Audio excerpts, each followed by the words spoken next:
Hi అండి. నమస్తే. Welcome to అమ్మాయి లోకం. అందరూ ఎలా ఉన్నారు? నేనైతే చాలా బాగున్నాను. మీరందరూ కూడా బాగుండాలని మనస్ఫూర్తిగా కోరుకుంటున్నాను.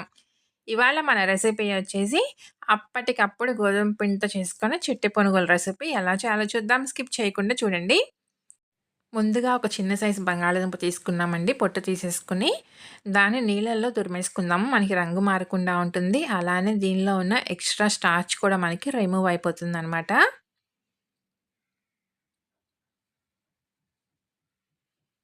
ఇలా మంచిగా తురిమేసుకున్న తర్వాత ఒక 3-4 సార్లు నీళ్లు మార్చి మార్చి దీన్ని కడిగి తీసుకుందామండి.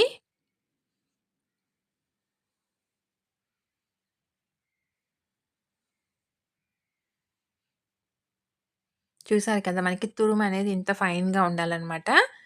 దీన్ని మంచిగా కడిగేసేసి నీరంతా గట్టిగా పిండి దీన్ని పక్కన పెట్టుకుందాము. ఇప్పుడు ఒక మిక్సింగ్ బౌల్ తీసుకొని దాంట్లో ఒక కప్పు గోధుమ పిండి తీసుకున్నాం. తురిమిన బంగాళాదుంప నీరంతా గట్టిగా పిండేసేసి పక్కన పెట్టుకున్నామండి. దాన్ని గూడా వేసేసుకుందాము. అర టీ స్పూన్ తురిమిన అల్లం, ఒక పెద్ద ఉల్లిపాయని సన్నగా తరిగి పెట్టుకున్నాం. దాన్ని వేసేసుకుందాము. 2 పచ్చిమిర్చి తీసుకున్నామండి. కొంచెం కరివేపాకు, రుచికి తగినంత ఉప్పు, ఒక టీ స్పూన్ జీలకర్ర, కొంచెం ఇంగువ. ముందు వీటన్నింటిని మంచిగా కలుపుకుందాము. తర్వాత సన్నగా తరిగిన కొత్తిమీర కొంచెం, తగినన్ని నీళ్లు పోసుకుంటా దీన్ని మనం చిట్టి పునుగులు వేసుకునే కన్సిస్టెన్సీ కలుపుకుందామండి. మొత్తం 1:15 కప్పు నీరైతే పట్టిందనమాట. మొత్తం ఒకేసారి వేసుకోకుండా చెక్ చేసుకుంటా కొంచెం కొంచెంగా వేసుకొని కలుపుకుందాము. పిండి అస్సలు పలచన కాకూడదండి.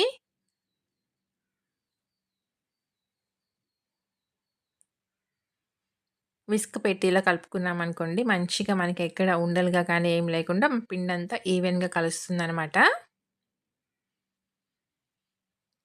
కన్సిస్టెన్సీ మనకి ఇలా ఉంటే సరిపోతుందండి. ఇప్పుడు విస్క్ పెట్టి దీన్ని ఒక నిమిషం పాటు మంచిగా ఫాస్ట్ బీట్ చేసినట్టుగా కలుపుకుందాము.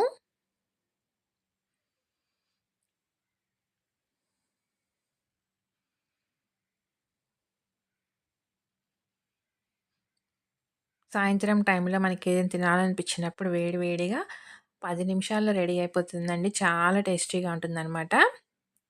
ఇలా కలుపుకున్న తర్వాత 2 టేబుల్ స్పూన్లు బియ్యం పిండి, ఒక టేబుల్ స్పూన్ సన్నగా ఉన్న బొంబాయి రవ్వ తీసుకున్నామండి. ఒక పావు teaspoon red chilli flakes, పావు టీ స్పూన్ కంటే కొంచెం తక్కువగా మిరియాల పొడి, ఒక 2 చిటికెలంతా వంట సోడా వేసి కలిపేసుకుందాము. ఇంకా ఇక్కడ నీళ్లు కలుపుకోవాల్సిన అవసరం లేదనమాట. పిండి కన్సిస్టెన్సీ మనకి కరెక్ట్‌గా ఉంది. ఒకసారి మొత్తం మంచిగా కలిపేసుకుందామండి. మనకి పిండయితే రెడీ అయిపోయిందనమాట ఇంకా.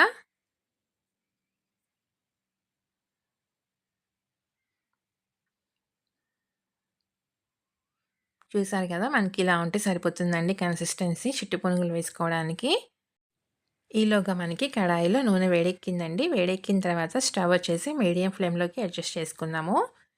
పట్టినన్ని వేసుకొని చక్కగా ఎర్రగా క్రిస్పీగా అయ్యేటట్టుగా కాల్చి తీసుకుందాం.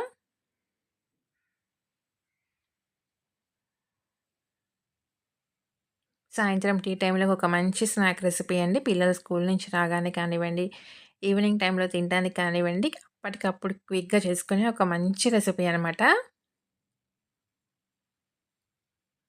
మనం బొంబాయి రవ్వ లాస్ట్‌లో వేసుకోవటం వల్ల మంచి క్రిస్పీగా వస్తుందండి. బియ్యం పిండి, బొంబాయి రవ్వ వేసుకోవటం వల్ల. అది కాక ఇక్కడొచ్చేసి మనం సన్నగా ఉన్న రవ్వ తీసుకున్నాం కాబట్టి నానాల్సిన అవసరం లేదండి. మనం అంతా కలుపుకునే లోపల చక్కగా నానిపోతుందనమాట రవ్వ. అదే లావుగా ఉన్న రవ్వ అనుకోండి ముందుగానే వేసి కలుపుకుంటే మనకి చక్కగా నానుతుంది.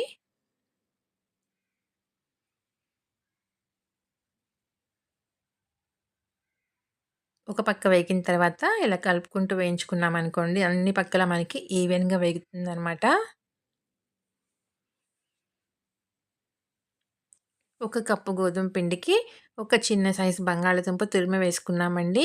అలానే ఒక 2 టేబుల్ స్పూన్‌లొచ్చి బియ్యం పిండి, ఒక టేబుల్ స్పూనొచ్చి సన్నగా ఉన్న బొంబాయి రవ్వ తీసుకున్నామనమాట.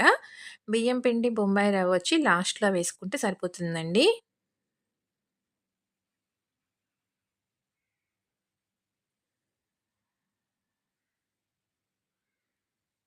చూసారు కదా! చక్కగా వేగిపోయినాయన్నమాట. మంచి క్రిస్పీగాను. తీసేసుకుందామండి.